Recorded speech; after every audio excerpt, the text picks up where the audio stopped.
Aku 2 kali resign dalam waktu yang sangat singkat. Video ini bukan bentuk normalisasi untuk resign dalam waktu yang sangat singkat ya.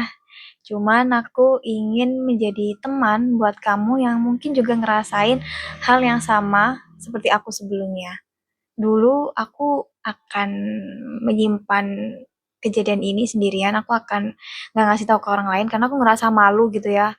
Aku ngerasa kok kayak lemah banget gitu. Kejadiannya ini 1 tahun yang lalu. Waktu itu aku masih masa skripsian, cuman waktu itu udah sempro dan babnya itu udah di bab-bab terakhir, jadi lebih banyak waktu luang. Nah, karena aku ingin mencoba hal baru dan ingin memanfaatkan waktu luang itu, aku carilah lowongan pekerjaan gitu ya.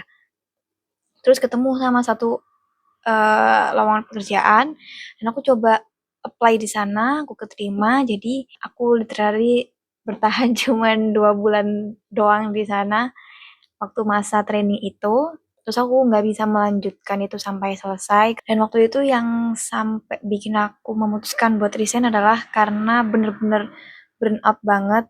eh, Bener-bener ada hal yang kayaknya memang harus disudahi gitu ya. Jadi aku memberanikan diri buat resign. Setelah itu aku sempet dapat pekerjaan lagi dan itu di pekerjaan yang kedua itu aku bertahan 3 bulan doang dan sama ya dua-duanya ini adalah pekerjaan yang fokusnya di bidang pendidikan. Jadi mungkin sedikit cerita tentang latar belakang aku ya. Aku adalah mahasiswa jurusan psikologi. Jadi aku pengen pekerjaannya itu masih berfokus sama psikologi juga gitu. Nah, makanya aku pengen cobalah di dunia pendidikan itu tadi. Sebetulnya waktu mencoba di 2 pekerjaan ini aku tahu bener apa yang aku inginkan gitu. Aku sukanya ini di bidang apa sih gitu. Cuman saat itu aku lagi idealis banget. Aku mau coba hal baru. Aku nggak mau stuck di zona nyaman gitu ya. Makanya aku coba di dunia pendidikan. Tapi ternyata sekeras apapun aku mencoba, sekeras apapun aku berusaha untuk beradaptasi, ternyata memang ada hal-hal yang nggak bisa diselesaikan hanya dengan waktu atau hanya dengan keinginan kita dan mau nggak mau kita harus berdamai dengan kemampuan yang kita punya gitu. Nah dari situ sebetulnya aku ngerasa lemah banget gitu ya. Maksudnya yang pertama cuma bertahan 2 bulan, terus yang kedua cuma 3 bulan doang. Itu self blamingnya, menyalahkan diri sendirinya tuh ada banget. Jadi nggak ada hari tanpa menyalahkan diri sendiri gitu ya. Terus ngerasa lemah, ngerasa gagal, ngerasa nggak bisa gitu kan. Terus takut juga dengan pandangan orang lain gitu. Pekerjaan aku yang pertama itu kan aku motivasinya adalah mencoba hal baru, keluar dari zona nyaman. Makanya aku di saat masa-masa bertahan itu aku terus-menerus mengafirmasi atau meyakinkan diri aku sendiri gitu ya kalau ini cuma masalah waktu, pasti aku bisa beradaptasi. Jadi aku memberikan waktu untuk beradaptasi gitu ya. Cuman memang benar-benar akunya sendiri nih nggak bisa eh, nggak mampu gitu dengan pekerjaan tersebut yang akhirnya jadi malah burn out gitu ya, terus jadi sakit-sakitan, terus juga ngerasa rendah diri dan sebagainya. Terus waktu itu karena pekerjaannya ini di luar kota gitu ya, aku ngerantau, jadi nggak banyak dukungan yang aku dapatkan dan itu juga sih yang mempengaruhi pekerjaan aku itu tadi. Jadi ngerasa kayak sendirian gitu, nggak ada orang yang bisa aku apa ya aku andalkan atau aku ceritakan tentang permasalahan aku gitu. Sebetulnya bisa aja cerita ke keluarga atau ke teman ya, cuman pada saat itu ketika kita lagi emang bener-bener nggak baik-baik aja gitu ya, itu memang kayak pilihan yang ada di kepala ini kayak cuman udah kayaknya ini bisa deh diselesain sendiri atau ya udah dipendem aja sendirian, padahal itu sebetulnya sama sekali nggak menyelesaikan masalah juga gitu.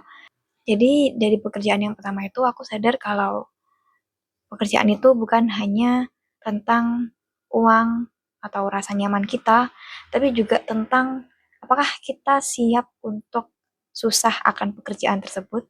Apakah kita mau berusaha untuk susah karena pekerjaan tersebut, itu juga penting banget gitu. Dan aku juga jadi lebih sadar tentang diri aku sendiri gitu, tentang apa sih yang aku suka, apa sih yang memang aku inginkan dalam sebuah pekerjaan gitu ya.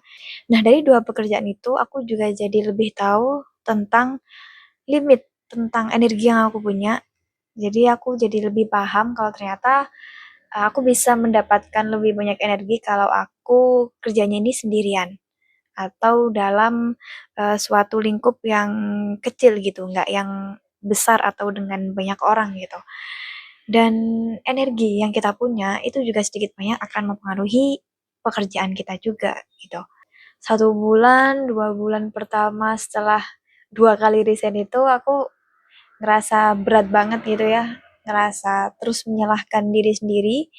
Cuman aku seiring berjalannya waktu aku jadi sadar kalau resign atau cabut dari pekerjaan itu bukan berarti gagal, itu bukan berarti kita lemah, itu bukan berarti kita memang nggak bisa gitu. Tapi karena ada hal-hal yang di luar batas kemampuan kita dan mau nggak mau kita harus berdamai dengan itu gitu. Dari dua pekerjaan itu aku jadi lebih sadar pentingnya untuk mendengarkan kata hati kita sendiri karena mungkin pikiran kita bisa membuat suatu keputusan-keputusan yang rasional untuk menguatkan kita gitu. Cuman kata hati itu seringkali bicara lebih jujur daripada pikiran kita. Jadi menurut aku penting juga untuk sesekali mendengarkan apa sih yang dibutuhkan hati kita gitu, apa sih yang dibutuhkan diri kita yang mungkin kata hati kita lah yang lebih tahu gitu. Dari pengalaman 2 kali resign dari tempat kerja dalam waktu yang sangat singkat, itu membuat aku sadar bahwa hidup memang bukan tentang kesempurnaan, hidup bukan tentang siapa yang paling cepat sampai di tujuan, tapi tentang siapa yang mau terus belajar, berusaha, dan mau bersusah payah untuk mencapai apa yang dia inginkan. Jangan berhenti untuk mencari tahu tentang diri kamu sendiri, karena diri kamu di masa depan lagi menunggu kamu. Jangan lupa kamu berhak untuk bahagia. Sampai jumpa di video berikutnya.